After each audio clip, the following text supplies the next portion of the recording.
We start, though, with the LSU Tigers taking on Central Michigan Saturday night in Death Valley. That line opened at 20.5. We told you yesterday it's down to 19 or 19.5, depending on where you look, and it's held steady right there. Today is still at 19.5. 19.5 is the highest that it is. The total is pretty consensus as well, set around 61. You might find a hook here and there depending on your sports book, but I know I certainly expected a little bit more maybe to come in on Central Michigan, and maybe it still might. I mean, you have all of today, and it's a night game, so you can bet that all the way up until that point. But I did kind of think that maybe it might be down to 18.5 at least by now on Thursday, but it's not. Yeah, I'm a little surprised too. I mean, I don't know if there's any variables that have really determined that. I mean, it looks like LSU might hopefully get Chase and Hines back. And we were talking on Off the Bench this morning about how Chase and Hines is LSU's highest graded lineman right now by Pro Football Focus. Now, that's not too high of an accomplishment when you look at the rest of the guys' grades, but that could have something to do with it. I don't know. Maybe they think LSU has the public, thinks LSU has built up some momentum with that performance against McNeese, especially from the defense. But I'm a little surprised too. We'll see what happens by tomorrow. Coach O absolutely thinks that the defensive line for sure has built up some momentum, Mario. And last night on his coach's show, he was handing out bouquets and giving all the credit to his defensive line coach, Andre Carter. I give the credit to Andre Carter. He's come in here and done a tremendous job. Our players love him. He coaches our guys exactly how I'd want him to. He's got a great temperament about himself. He teaches outstanding technique on pass rush.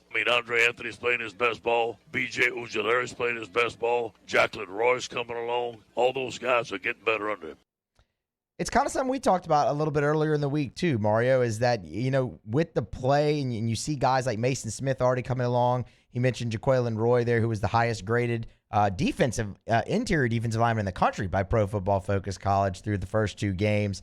He mentioned B.J. Ojulari as well. There's and Andre Anthony, who's on an insane sack pace at the moment. And we kind of wondered, is it time to maybe start taking notice of what Andre Carter is doing? Coach O absolutely says, yes, it's time. Yeah, he's been high on Carter the whole time since he was hired coming over from the New York Jets. And I definitely see the potential, too. We did talk about it yesterday. But that being said, the defensive line, while they have done some really good things as far as individual guys making plays, especially Mason Smith last week, they still really have not accomplished much as a unit. Against UCLA, they had some good moments. I believe they had 4 sacks on the game, but they still got pushed around a little bit in the run game, and now they face a team that's been playing really well, running the ball with a veteran running back, averaging over 100 yards a game, rushing the ball. So this will be a stiffer test. Then you get into SEC play. Again, you see the potential. You see some guys making some really good plays, but they still have not really accomplished anything. So hopefully they can continue to grow along the defensive line.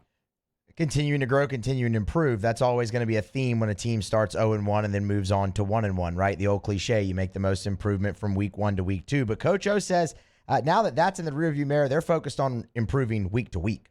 I have to give our players credit. I think our coaches are doing a good job. I got to give our players credit. There's 18 or 22 starters that have come back. They know what they're doing out there. We've made some mistakes, but we've grown from week 1 to week 2. Hopefully we grow from week 2 to week 3 the same way. We're a team that we're going to improve every week, and you're going to see some improvement this Saturday night. It's cliche, but you're never the same team, in week 10 that you were in week 3.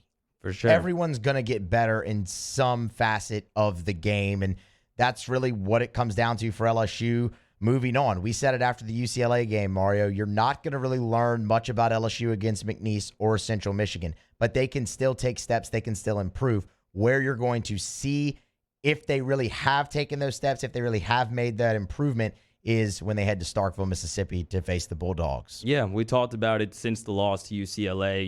You're probably not going to learn too much in these 2 games against McNeese State and against Central Michigan, but you can hopefully get some guys back. And as we talked about yesterday, LSU is in a pretty good spot injury-wise as long as nobody else really gets hurt going into the Mississippi State game. But hopefully they will grow, Musso, but like you just said, we're not really going to know until they go to Starkville next week. And Mississippi State also has a stiff test this week going up against Memphis. Yeah, man, that's an interesting game. It's a 3-point line as well for Mississippi State, who, they just humiliated NC State last week. And that game ended up around a pick-em, but NC State was the early favorite in that game after they humiliated, was it Pitt? No, it wasn't Pitt. It was I can't remember who they played week 1. I don't have it in front of me.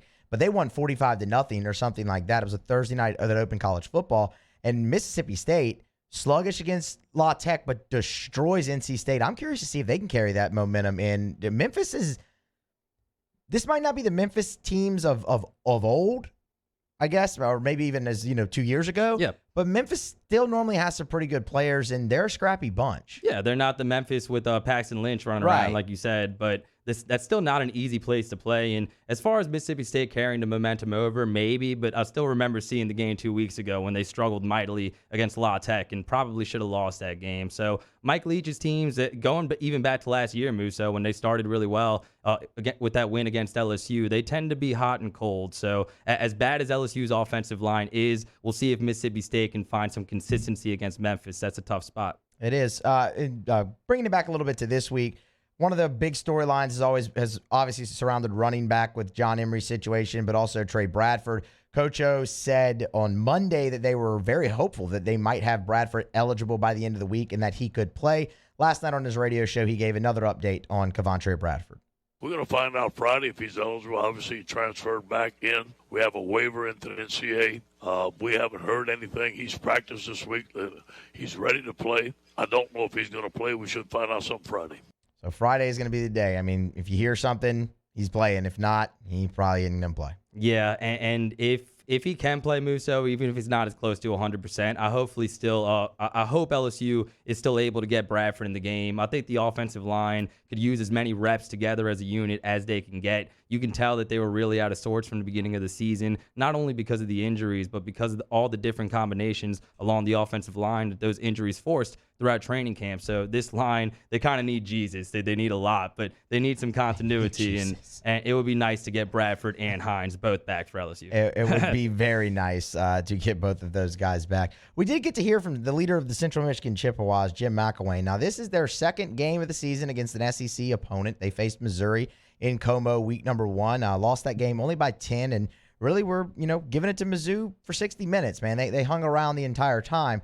Jim McElwain was asked about what makes Tiger Stadium so tough to play. This is a guy who's got plenty of experience bringing teams in, whether it was when he was the offensive coordinator at Alabama or when he was the head coach at the University of Florida. Now he'll bring in a MAC team, and this is a venue unlike any that they've seen. So Jim McElwain on what makes Death Valley, Death Valley. Starts with the fans. I mean, the fans are great. I mean, they are rabid about, their home team, and they make it something special, and they don't cut you any slack when you go in there. I'll tell you that. The stadium itself, obviously, they're right there on top of you. There's no hiding. And I think part of it, too, they're really football smart. I mean, they really understand the game of football, and they understand how to help their Bengal Tigers in situations. And I think that has maybe something to do with it as well. So doesn't really want his guys to get in there real wide-eyed and whatnot. A reporter asked him if anything they experienced at Missouri could help them going into Tiger Stadium. And admittedly, Jim McElwain kind of scoffed at the guy and said, I can assure you it's a lot different playing in Baton Rouge than it is in Columbia, Missouri. We'll see. As for them, look, they're coming in. They're a three-score underdog. Jim McElwain, when asked really what they want to do in this game, this is going to be number 3, Casey says, ultimately he wants to make LSU uncomfortable and force them to adjust. We've got to be able to give them some things to think about. We can't just go in and do the things that we've done on film because they're very, very well coached and they'll know how to attack it.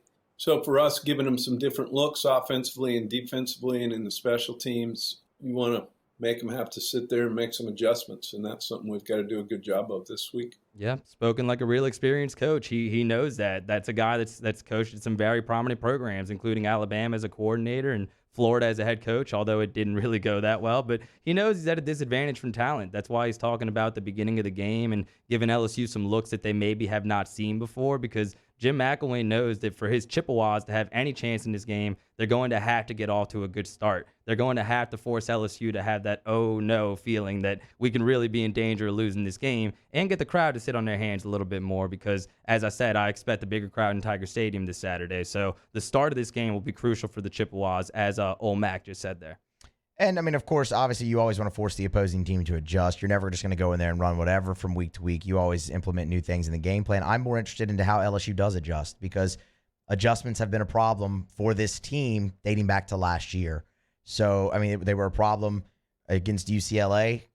They were a bit of a problem on offense against McNeese. And defense, you dominated them. But how do you make strides in that area of the game as well? We've talked a lot about how the team makes strides, the player-wise and execution-wise. How do the coaches continue to make strides throughout the week? How do they continue to adjust, specifically the two coordinators who, I mean, they're first-time guys. The more experience they get, the better they will be in the long run as well. So how do they continue to adjust as well when they have to this Saturday in Tiger Stadium? Yeah, especially Pete's. I think Durante Jones is kind of starting to make those adjustments a little bit more, but we pray the offensive line gets better, hopefully a little bit better towards the end of the season. But even if not, if you're Jake Peetz, you have to learn how to kind of mask those deficiencies. You have to try to find a way to establish some kind of tempo on offense, whether that be quicker passes or more designed runs, or maybe getting Max Johnson on the move a little bit more than LSU has. But I think he's the one that really needs to show those adjustments a little bit more than Durante Jones on the other side, because